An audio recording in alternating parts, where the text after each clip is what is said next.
Learning what they need to learn, and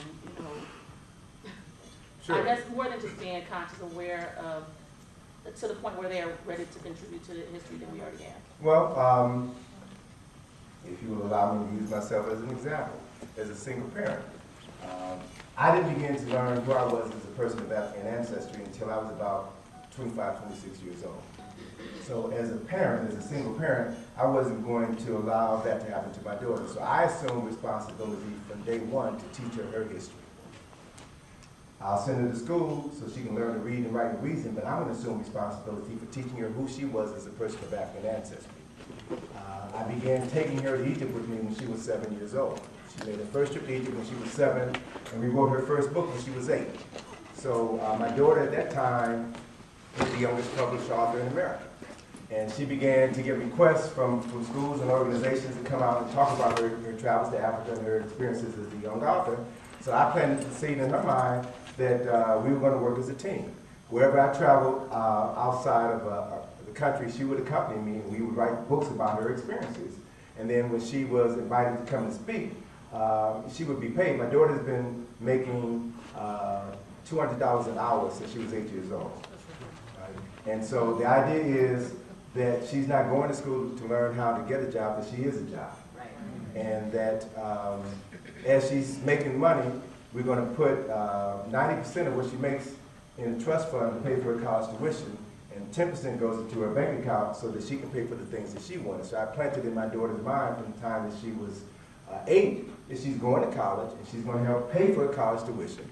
And so with the money that she earned, she now uses that money for the things that she wants. So she said, Daddy, I want to buy a pair of tennis shoes. Great, baby. You can have a pair of tennis shoes, but you're going to have to pay for it with your money.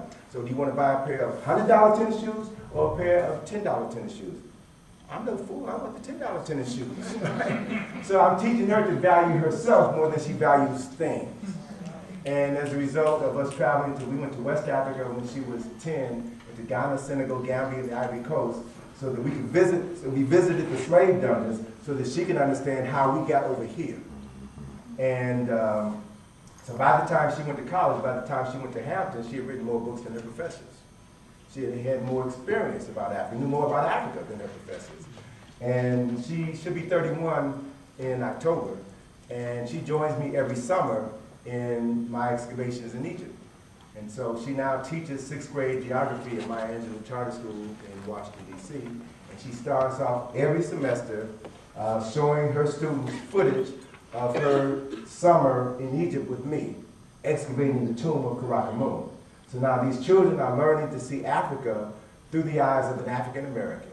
And they're learning the real story of ancient African history. They're seeing someone, listening to someone who is actually involved in the excavation of a tomb, and it's changing how they see Africa. They now want to travel to Africa like Miss Atlantis travels to Africa. So when she has her parent-teachers meeting, parents are saying, what are you teaching my child? My child comes home and they want to learn. They want to travel to Africa. They never want to do these things before. So as parents, we have an opportunity. We are the first teachers of our children.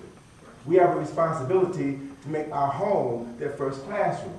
So there should be pictures on the wall that look like them. There should be more books in your home than CDs and DVDs. We should spend quality time with our children reading books and discussing what we read.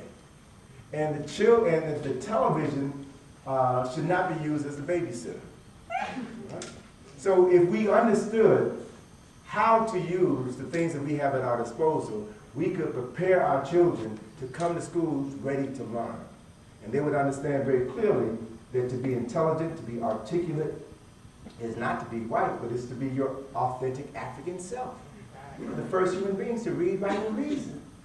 So if you give them a standard to live up to, they will meet and exceed your expectations, because there's something inside of them that is just waiting for the opportunity to fully reveal itself to the world, not just to you and your family, but to the world. So okay, this is the brother and then that brother there. Yes, ma'am. I really like your point about like this sense of identity, and like I was hoping that you could speak a little bit more on what it is to be at war with ourselves when you have. I'm interested in the media, and I'm interested in Tyler Perry and I mean the whole thing is like we're at war with. We have these identities that we see, right? And I grew up in a predominantly white city, right? And so I'm very interested in. Just what's going on with that, right? Yeah. Okay. What I would recommend is that each and every one of you study, don't just read, but study a book called Brainwash, Challenging the Myth of Black Inferiority by Tom Burrell. Tom Burrell in 1972 established Burrell Communications, which was one of the first black-owned advertising agencies in the United States. And by the time he sold his company in 2005, it was the largest black-owned advertising agency in the world. Burrell Communications, the tag mark of Burrell Communications was black people are not dark-skinned white people. So you can't sell products to black folks the same way you sell them to white folks, because we have different interests. And so through Burrell Communications, he was able to get contracts with Fortune 500 companies. And his point was, in his ads, print ads, radio ads, and television ads, to show blacks as nuclear families. To show black as human beings with values, worthy of being respected. And he began to shift the image of blacks in the media. So his book, Brainwash, was published in 2010. And after 42 years in the advertising industry, he felt an obligation now to share with black folk the games and tricks that have been used by the media in order to convince you to believe in a sense of inferiority. So he outlines that in his book. In the first 10 chapters, he deals with various aspects of our lives. Why black and beauty are not synonymous. Do you realize that black women, African American women, spend more money on beauty products than any other segment of the female population on the planet? Why is that? Because we don't believe that black is beautiful. So we will buy this fake up. We will buy all of this stuff to make us something that we are not. And at the same time, black folk are some of the most religious people on the planet. So there's this profound contradiction. If God made you who you are, if God gave you that African nose, gave you that African hair, gave you those African lips, then who are you to change God's creation? But if someone can convince you that this African nose is unattractive, that African hair is nappy hair, and we would do whatever we can to change God's creation. So the whole issue is to understand the psychological harm that's been done to us. And then to understand how deep and pervasive that and persistent that psychological harm has been. And so Mr. Burrell in Brainwash lays it out. He talks about relationships, why African Americans have the highest divorce rate of any segment of the U.S. population. There's a chapter in there on education and why too many of our parents aren't engaged in the education of their children. That's a startling chapter to read. It's called D's Will Do, based on a conversation that a parent had with the teacher at a parent-teachers meeting, where the teacher was telling the parent that your daughter is doing all right in school, but she has the potential to do so much better. And the mother said, well, what's wrong? She's got D's. What's wrong with D's? So there are too many people who are parents before they're prepared to be parents and don't know how to nurture the intellectual development of their children. There's another chapter in the book that talks about black health and why we are at the top of every negative health indicator in this country. We have the highest incidence of obesity, the highest incidence of prostate cancer, breast cancer, cervical cancer. You name it, if it's negative, we got it. Right? And we literally eat ourselves to death. Mr. Burrell coined the phrase, in the book, he coined the phrase, chewicide. We literally chew ourselves to death. By eating food that no person in their right mind would eat. Right? I mean that literally. No person in their right mind would eat some of the garbage that we eat.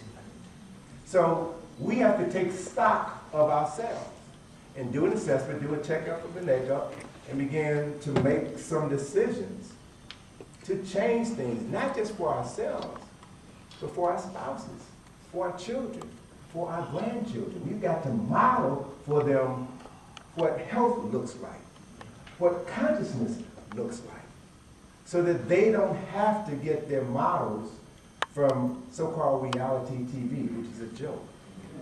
And last thing I'll close on is Tyler Perry. Look, let me say this. Let me say this. It is no accident, it is no coincidence that Tyler Perry is the most successful black person in Hollywood history. Black women have been the anchor, the cornerstone of the African American community since day two. Since day two. She's held this community together. She's held every organization together, from schools to churches to businesses. And for Tyler Perry to make a mockery of black women is inexcusable. That Medea character is a curse on black folk. Now, I do a presentation on the media in which I lay all of these things out because, for some folk, they think, well, they say, well, Tyler Perry, at least he's hiring black folk, he's giving black folk jobs, and so is a drug dealer. Right. Let's look at the long-term implications of what he's doing. Right. Every Tyler Perry movie sets black people back one decade. Every Tyler Perry television program, Meet the Browns, all of this stuff, that's worse than Amos and Andy. That's stuff that we fought 50 years ago. But the mere fact that it's coming back and it's making money speaks to where we are mentally. Where we are mentally. So, I think we have an obligation to hold Tyler Perry's feet to the fire and say, all right, Tyler, you've given us enough BS. Now give us some serious characters. Give us some serious storylines. Give us some serious relationships that are not involved with a lot of drama. Because there's so many positive stories about black people. I'd love to see a story about Harriet Tubman. I'd love to see a story about Frederick Douglass, Toussaint Louverture. We've got all of these personalities whose stories need to be told.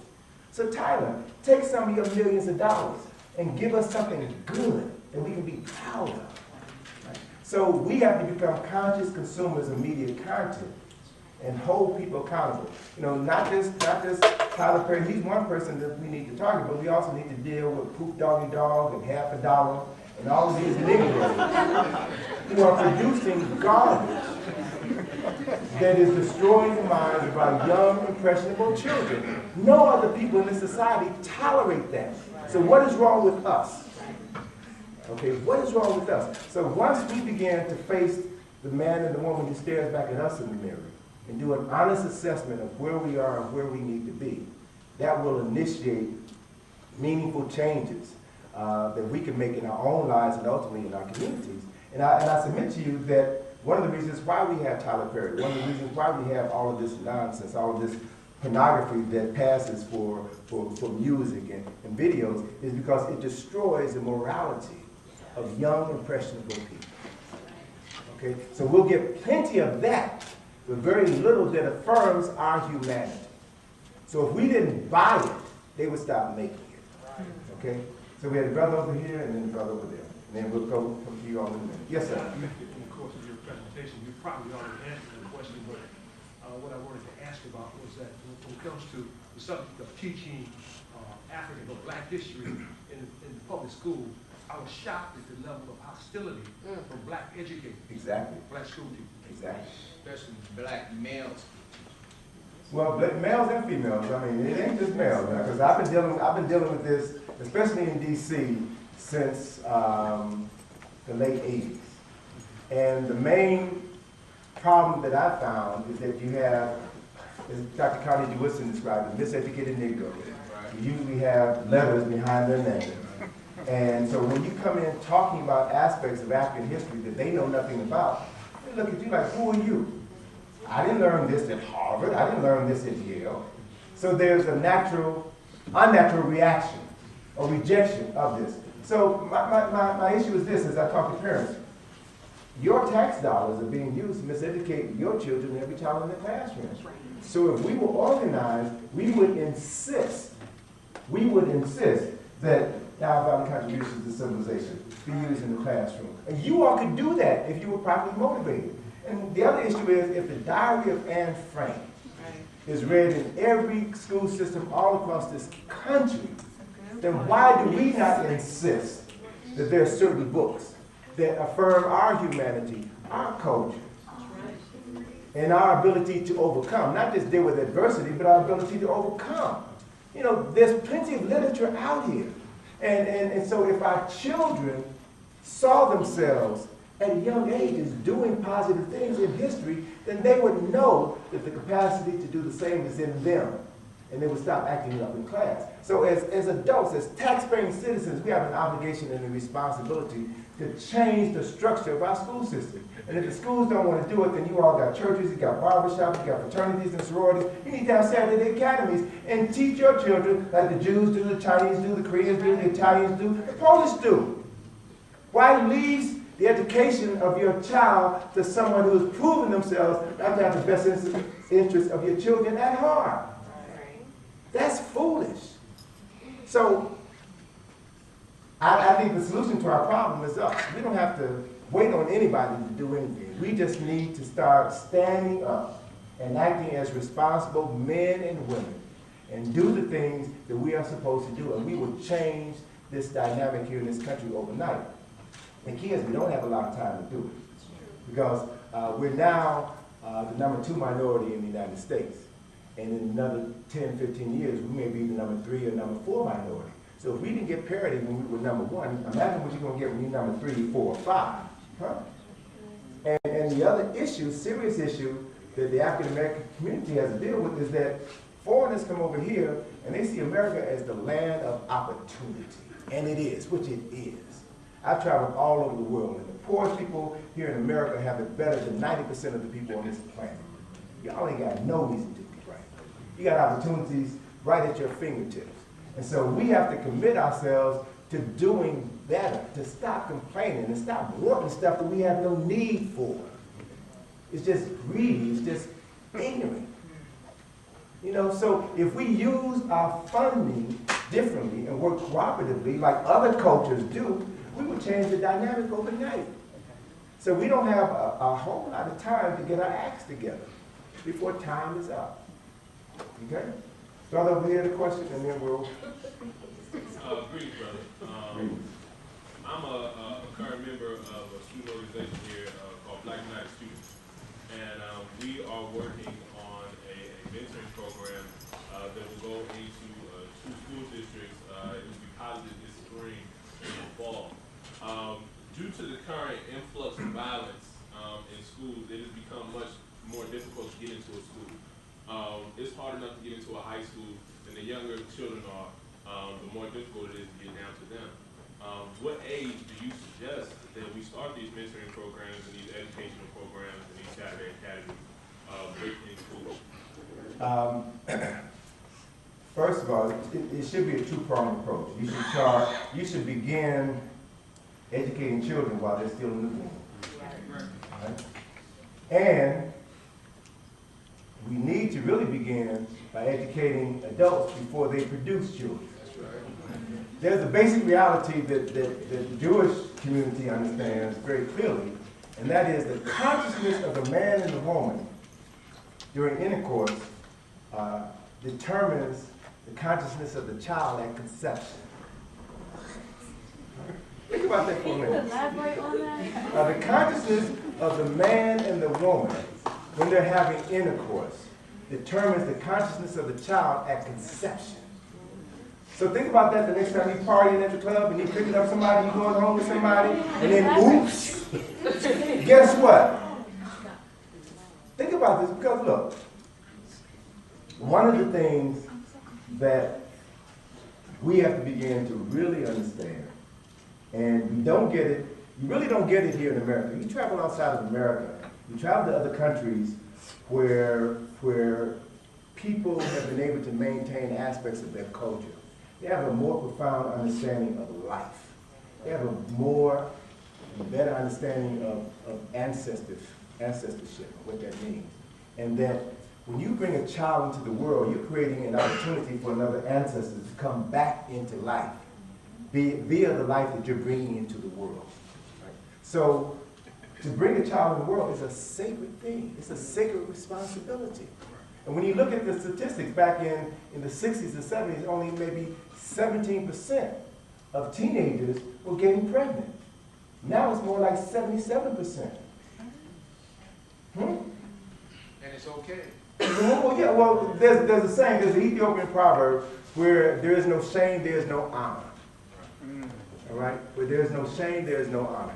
And there's no way on earth a child can raise a child. And that's been part of the problem. You got children in elementary school now whose grandparents are still in their 30s. Right. So what wisdom can that grandparent pass on to that child when the grandparent is probably in the club smoking blunts, you know, with their children at home? Huh? So if we're talking about mentoring or educating children, it doesn't make sense to try to change the life of a child if you're going to send that child back into a household where there is no life.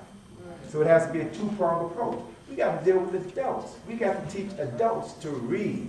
And so one of the things that I've been advocating is brothers spend a whole lot of time in the barbershop. So there should be books in the barbershop. There should be videos in the barbershop. You got a captive audience. Sisters go to the beauty shop every 2 weeks to get their hair did, right?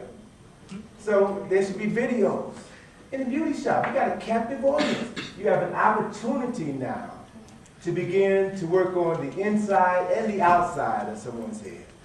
So if we made a concerted effort and put some serious energy into transforming our folk, we would see some meaningful, lasting changes. And if you all don't do it, it won't get done. It won't get done. So we've got to begin to realize how serious these times are. We're living in some very perilous times, and we do not have time to waste. We don't have the right to blame anybody for the situations that we find ourselves in right now. Because if we're honest with ourselves, we're the source of our own problems, which also means we're the solution to our problems as well. We just need to get serious and get busy. So, 1, 2, 3, sister, you had your hand up. 4. 1, yes. Peace, brother. I first read your book on the Browder file when I was 13 years old. That was the first time I ever read a book. Speak up. Can you speak up, brother, so everybody can hear you? First time I read your book, the 22 essays, it was the Browder file. I was 13 years old. The first time I ever heard anything that spoke on the African experience, and I didn't know it then, but I was just watching like a day ago, and I saw the secret of the video you did, and I was looking for the second part of the video, and it popped up, this event popped up in my browser, because I was a former student here, and I frequently used Kent State University, and I think it was just by chance. There's no such thing as chance, brother. Yep. All right? Know that. Know that. I noticed that you mentioned Dr. Yusuf Ben Yosef Ben Yaakov. could you explain or elaborate on your relationship to him? Well, Dr. Ben, well, first let me back up. I hear those words often from many people all around the country. The very first book that I read, it opened my eyes and put me on the path, was from the Browder file. I get probably about 24 letters from prison inmates every month saying the same thing. It breaks my heart to hear all of these brothers writing me saying that they read a portion of this book. They borrowed it from a friend before he was transferred to another facility. You know, can you send me a free copy? I get letters all the time from inmates. So essentially what I know is that some of our best and brightest minds are in prison doing 15 to 20 years because of foolishness. I get letters from brothers who said, I wish if I had read this book before I committed these foolish acts, I wouldn't be in prison right now. I need to do something to help save my children, to keep them from walking down the same path. So, you know, the unfortunate thing about so many of our people being incarcerated, or should I say the fortunate thing about so many of our people being incarcerated, is that for the first time in their lives, they're reading regularly. They have structure. So the issue then becomes, what can we do to keep so many of our people from being locked up and being murdered? So so that they can get this information, get this inspiration, while they still have an opportunity to make something meaningful of their lives. So for me, as I mentioned earlier, my first introduction to this information was in 1977 when I first heard Ivy Grant Sermon. And as I began to search out other materials, I discovered John Henry Clark, John Jackson, and Dr. Joseph Ben Youngman. Dr. Ben, as he's affectionately known, was a brother who was born in Ethiopia, of Ethiopian and Puerto Rican parents, and he is considered by many to be the father of the Back to Kemet movement. He has been taking people to Egypt since the 1960s. And I was fortunate to travel first to Egypt with him in 1980 and have been to Egypt with him on I think 2 additional trips. And Dr. Ben is now 94 years old. He doesn't lecture anymore. He's got Alzheimer's. He's in a nursing home in New York. But he is responsible for saving the souls of tens of thousands of people. And his partner in mental liberation, Dr. John Henry Clark, was also an equally powerful soul. I was blessed to have Dr. Clark write the introduction to my second book, Now Valley Contributions to Civilization. And one of the beautiful things of knowing these brothers and sitting at their feet and bringing them to Washington, D.C. for lectures is that, you know, I had the honor and privilege to be in the presence of men who inspired me and showed me what real manhood was. So much of what I do because of how they have influenced me. And the reality is, everybody is looking for somebody to influence them. And if you don't have positive influences in your life, you'll have negative influences in your life. So the challenge then becomes, be a positive influence in your life for someone. Because everybody needs somebody. And the brother was talking about the issues of violence in the schools. Even those young students who are committing lots of violence, most of them are committing that violence because they didn't have a man, a father figure in their household to tell them, boy, pull your pants up. Don't walk out of the house with your pants hanging down off your behind. Take my belt. Put my belt on. Because I want you to look good when you walk out of the house down the street because you're representing me. They don't have that, so they join gangs, so they have father figures. They have a sense of protection. But they really need somebody, some men to step up and tell them that, you know, I love you, I respect you, I appreciate you. And I want to be in your life to help you negotiate this difficult period so that you don't have to go to jail. You don't have to end up being shot. You don't have to end up a drug addict. And I tell you, once you interact with a young person and they feel the sincerity, because children in school know when teachers love them. They know when teachers are just there to get a paycheck. And if they know that you are sincere in your efforts to help them, they will listen and they will help you get control in your classroom. I know this from personal experience. So Dr. Ben, Sharshy McIntyre, Francis Cress Wilson, there's a host of brothers and sisters who've been doing this work for decades. And many of them are getting older, many of them are now ancestors. So we need to train future scholars who will replace them and become the role models for the generations that haven't even been born. So I'm in the process of training folk to continue doing what I'm doing. I'm training my daughter. I'm training my other colleagues in Washington, D.C.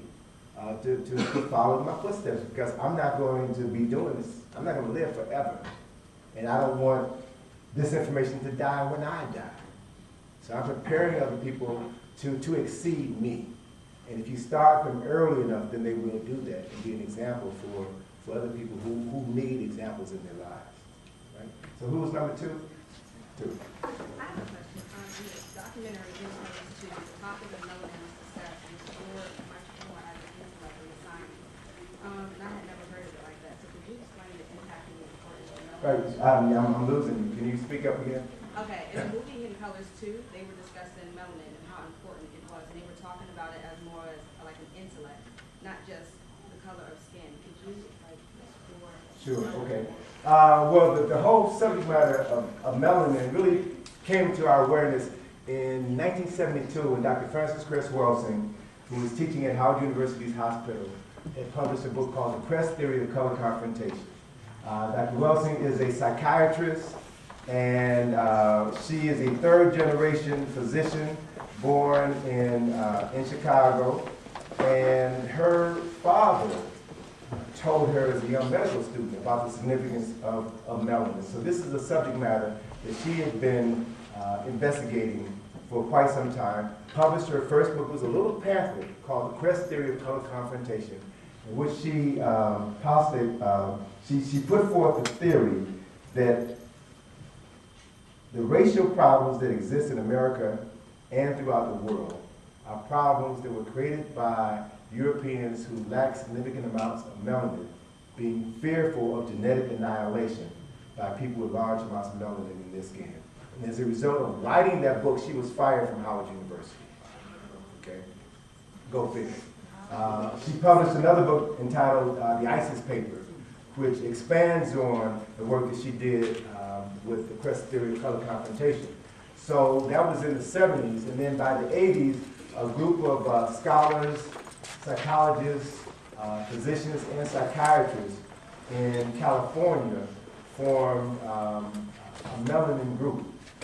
Wade Nobles, Dr. Patricia Newton, who's a psychiatrist. Wade Nobles is a psychologist. Richard King, who's a psychiatrist. Hunter Adams, who's a scientist. And a host of other scholars came together and sponsored a series of melanin conferences. And so we were responsible in DC. My organization in 1988 sponsored one of the largest melanin conferences ever held. We had something like 1,200 people at Howard University crammed in an auditorium over the course of a weekend. Had scholars such as Carol Barnes, who is an organic chemist. We were just talking about different aspects of melanin. And that's when the information really began to go viral. So melanin is a chemical compound that produces molecules known as melanocytes in our skin, which give our skin color. Okay, so the more melanocytes, and everybody has melanin in their skin. So the more melanin you have, the darker your skin is. Melanin is what protects you from the harmful ultraviolet B rays of sunlight. Keeps you from getting skin cancer.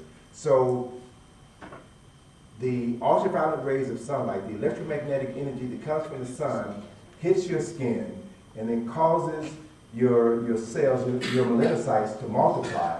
And that's what causes you, black folk, to get darker and to tan. It's what causes white folk to darken and tan. But the more melanocytes you have, the more it protects you from skin cancer. Okay? So for the longest time, people just relegated the study of melanin to skin. But once Richard King and Dr. Newton and Carol Barnes and these other scientists began to investigate melanin, what they discovered was that white folk, particularly at the National Academy of Sciences, have been studying melanin since the 1930s. They've been having annual melanin conferences and documenting the significance of melanin and having these conversations among themselves. So what we now know, to simplify it now, what we now know is that melanin is a chemical substance that is responsible for human life. And that in the egg of the female and the sperm of the male, they're both coated with a layer of melanin. And when the sperm penetrates and fertilizes the egg, it produces what can be referred to as a melanin explosion, and that melanin then coats that egg and forms the basis of the brain and the central nervous system of that fetus. Melanin is responsible for the development of all of the basic internal organs, the lungs, the heart, the stomach, the intestines. And so as that body begins to develop, then there are other aspects of melanin that take place within your body. Carol Barnes, who's an organic chemist, has been studying melanin, and he said to me in a conversation back in the 80s that melanin is one of the things that amplifies our senses. So it's the melanin in your eyes that make your eyes brown. Okay? And the darker an object is, the more electromagnetic energy it absorbs. Okay? So we have melanin in the inner ear. So black people can hear frequencies of sound vibration that people who lack significant amounts of melanin can hear. So case in point, Case in point, you go to a party and you watch folk dance. You can tell who has melanin and who doesn't. You're hearing the same music, but the melanin in your ear allows you to hear certain beats and to move with the beat differently. Right? And it's this melanin that accounts for what we call soul. Why black folks walk differently. You watch President Obama walk across the plane. You know, it's the melanin. He can't help it. It's in him. It's in him. And so it's a natural thing that accounts for who we are and what we do. Carol Barnes said to me that, you know, if you ever watch a basketball game, you watch brothers on the basketball court, and they're dribbling the ball down the court, and they pass the ball, they do the no-look pass, but they pass the ball where they know somebody is going to be in 2 seconds. How do you do that? Because when your melanin is fully engaged, he said, you see everything without seeing. You know what everybody is on that court. You're not communicating with each other on a higher level. So when you see athletes perform and do these incredible things, they're doing that because they're engaging aspects of these melanated abilities that are within them innately. So the other side of that is, Carol Barnes also talked about the fact that the chemical structure of melanin is similar in structure to the chemical structure of most drugs. I've got a chapter in from the Browder file on the mysteries of melanin. So I've got a diagram here of the chemical structure of melanin. So any chemistry students here can look at this, and you should know that this is the chemical structure for melanin. Melanin is an alkaloid. So most drugs, heroin, cocaine, marijuana, are alkaloids. And the chemical structure of those drugs is similar in essence to the chemical structure of melanin, which means then, if you're a person with high concentrations of melanin in your body, then the melanin, then the drug that you take, heroin, cocaine, marijuana, is going to get you higher faster, because the melanin, the chemical structure in those drugs will bond to the melanin in your body that flows throughout your blood system, throughout your cerebral spinal fluid. So you're going to get higher faster, you're going to have a more intense high, and it's going to be more difficult for you you're going to get addicted faster, and it's going to be more difficult for you to keep the drug habit. So at the conference, he talked about the fact that one of his colleagues, a white colleague, was addressing the issue of many black people when they're involved in prison, in criminal justice system, and they have to get drug tests. They have to pee in the cup. Many black folk wind up getting charged with drug use because the drug tests do not discriminate between the alkaloids in the drugs and the alkaloids in the melanin that we release when we urinate. So this chemist in Texas, this white chemist in Texas, created a melanin-specific drug test, right, which saved the lives of hundreds of black folk. So, well, I can talk on and on about this, but a couple of points. Another significant point about melanin I want to share with folks, and this is something that concerns me because there's a lot of people who, you know, the internet is a blessing and a curse, right? Because there's a lot of misinformation on the internet. There's a lot of misinformation on the internet. I often refer to it as the information stupid highway, because there's so much foolishness. And just because somebody says something and it's on the internet, folks who don't know any better take it for gospel. And I've seen some stuff that is just stupid.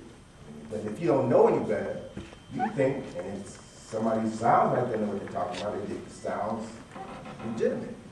So a lot of folks have been saying that, you know, melanin makes us so spiritual, we this, and we can do this. That's BS. Melanin is an asset, but it's also a liability if you don't know how to use it, if you don't know how to manage it properly, right? So one of the most important aspects of melanin is that your melanin is manufactured in your brain via the pineal gland. The pineal gland is that small organ about the size of your thumb that sits in the center of your brain. So if you were to draw a line, center of your forehead from the center of your head, top of your head, where those two lines intersect is where your pineal gland is. And the pineal gland is a gland which secretes a hormone called melatonin. Melatonin is secreted in the evening. Now, let me back up. It is sunlight that is absorbed through your eyes during the day that causes your body to manufacture melatonin within the pineal gland. But melatonin is only secreted at night. When melatonin is secreted at night, specifically between the hours of 3 p.m. and 6 p.m., it literally coats your brain with this substance melatonin, which is like almost an oily-like substance. And that's where we get in the Bible the phrases of anointing one's head with oil. Right? It is when one is in this state where your spiritual consciousness opens up and you're able to commune with your ancestors. You're able to commune with God. Right? In the story of Jacob's ladder, it says that Jacob goes to a place called pineal. Pineal gland becomes activated. He is able to climb the ladder and communicate with the Creator, communicate with the ancestors. So then, you have this communication, you have this higher level of spiritual consciousness between the hours of 3 p.m. and 6 p.m. So if you've ever noticed when you dream and have these serious dreams, it's usually during this period of time. And then melatonin production ceases around 6 o'clock or so, and then your body then, your pineal gland secretes a chemical substance known as serotonin. What serotonin does, serotonin is released during the day. It's manufactured at night, but it's released through your cerebral spinal fluid during the day. And what serotonin does is allow you to access those ancestral memories that you were able to tap into at night. Right? So for folk who understand this unique spiritual relationship and put the right things in their body and avoid putting the right things, putting the wrong things and the wrong people in their body, you're able to tap into this energy and have spiritual experiences that will allow you to know things that others don't know and to do things that others can't do. So in that regard, melanin is a blessing. But you have to know this. You have to be trained in how to do these things.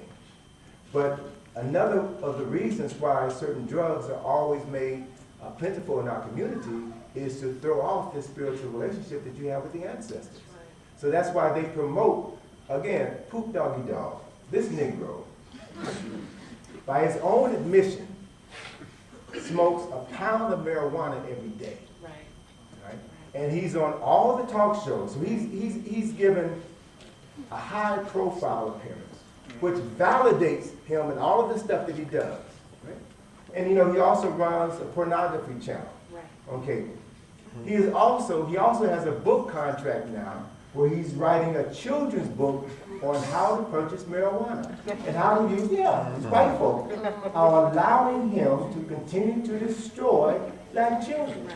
So if adults really knew what this Negro is doing, then we would find ways to neutralize him, because all he's doing is continuing the destruction of tens of thousands of precious lives. Because they know more about us than we do. They've been studying us for a long time. There are certain foods that you can eat that produce increased amounts of melanin and melatonin. Bananas, greens, dark-skinned grapes. And so knowing that, you can eat certain foods that will make you healthier, that will make you saner, and allow you to deal with some of the crazy Negroes that you got to deal with at home, and your job, and school. You won't be so reactionary. You know, you'll look beyond the foolishness and see the God force that is present in that person and won't respond to the craziness that you see.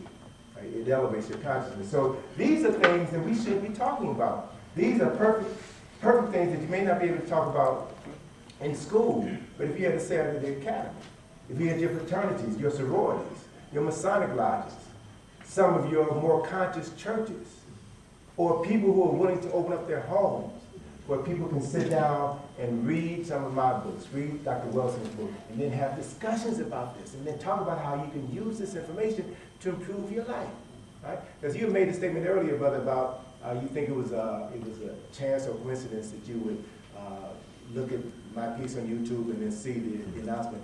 Once you understand the nature of the universe in which we live, you realize that there's no such thing as chance, coincidence, or accident in the universe ruled by law and divine order. Everything happens for a reason. Everything happens for a reason. And once you know that, and you align yourself with the forces in the universe, we can call it ma'at, we can call it karma, whatever term we want to use, but these forces are real. Your ancestors, these forces are real, and once you know that, you've got a power that you can tap into that will undo any negativity around you, right?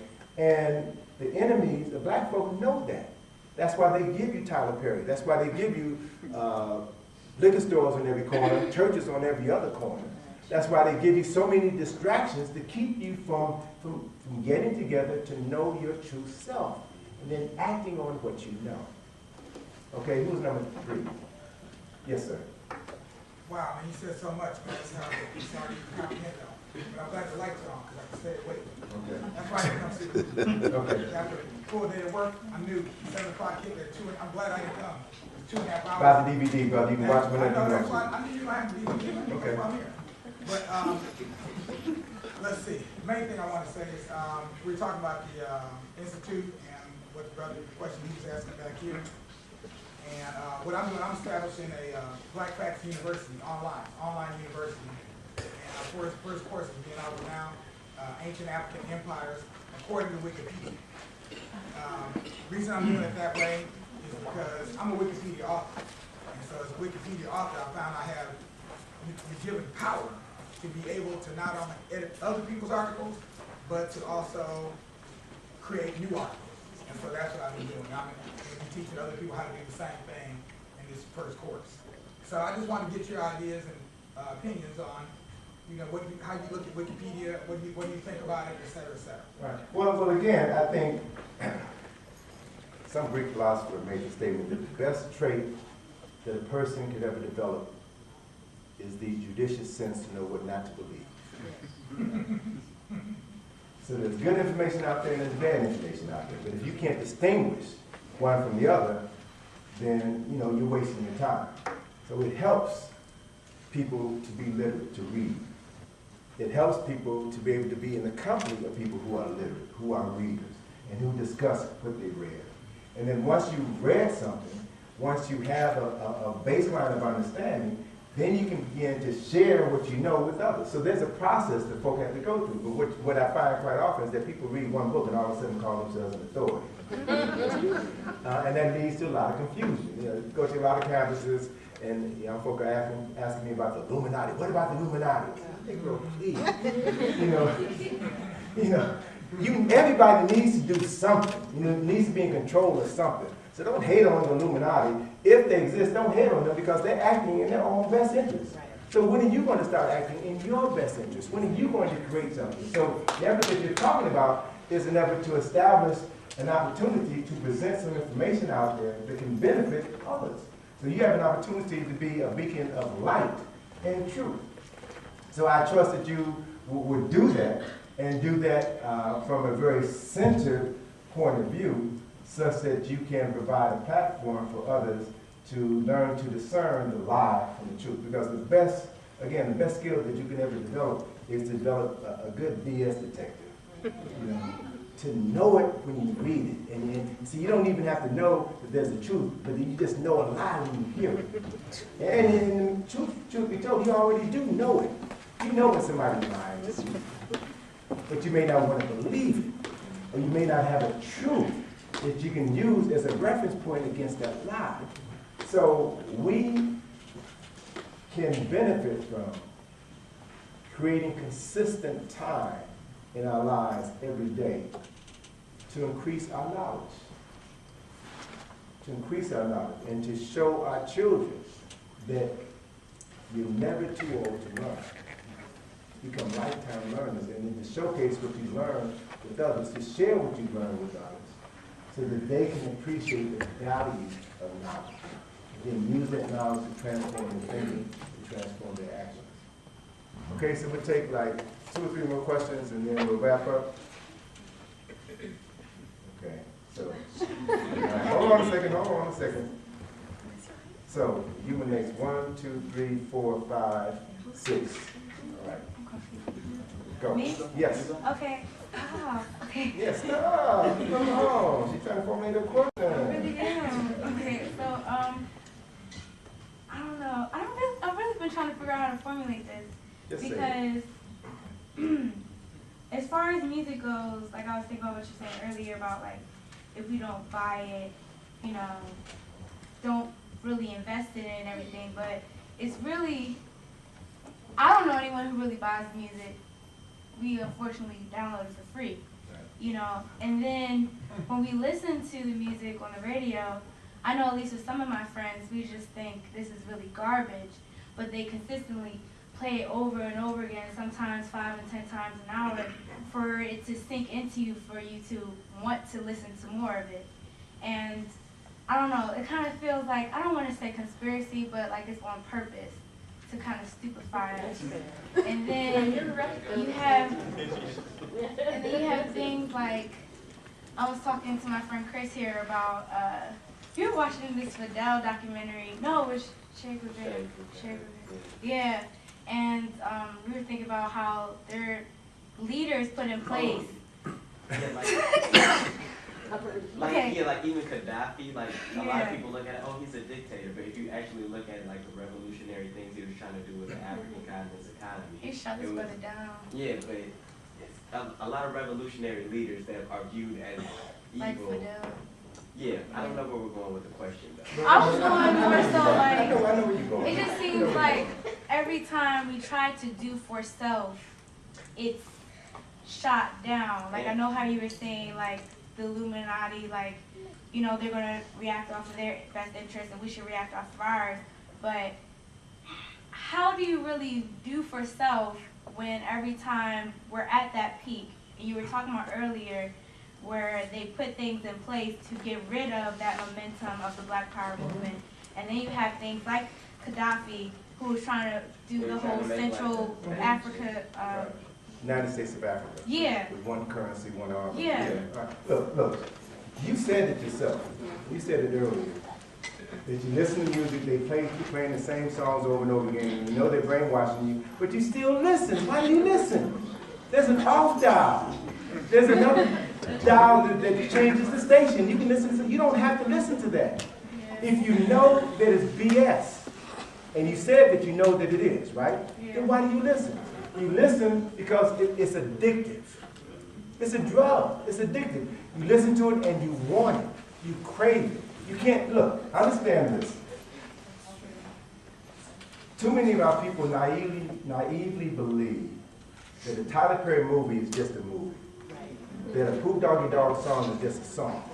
Right? But understand this. We know the saying that you are what you eat. You're also what you listen to. You're also what you see. Everything that you internalize affects you on a cellular level.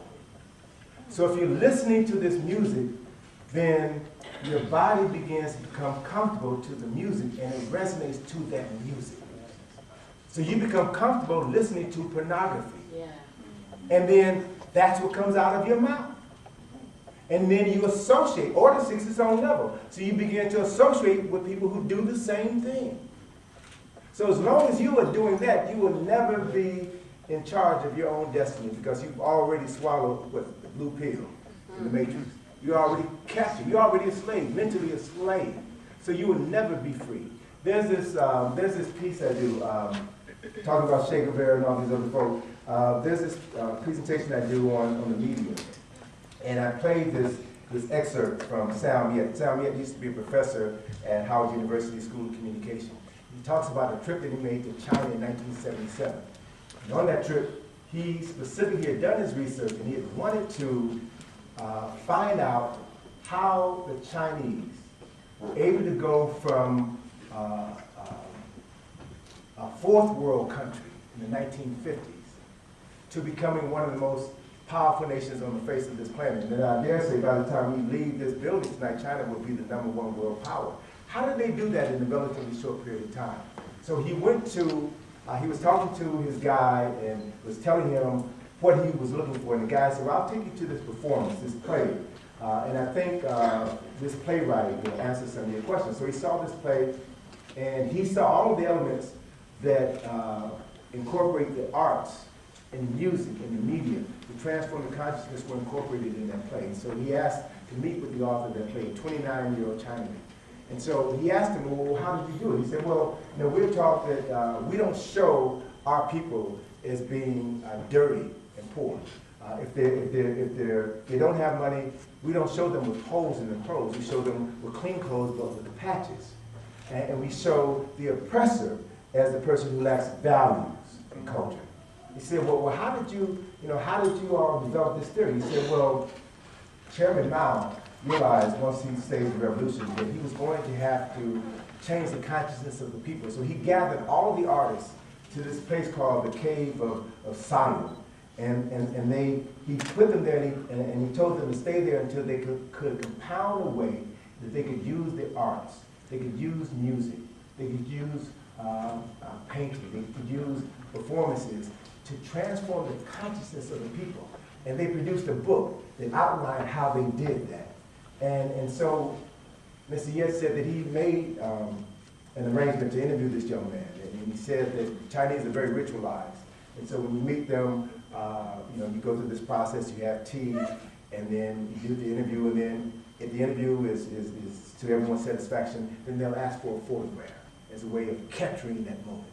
So they talked, he said they talked 2 hours with this gentleman. He said one of the most fascinating interviews he ever had. So at the end of the interview, this young man, this 29-year-old young man said, now, I have a question for you.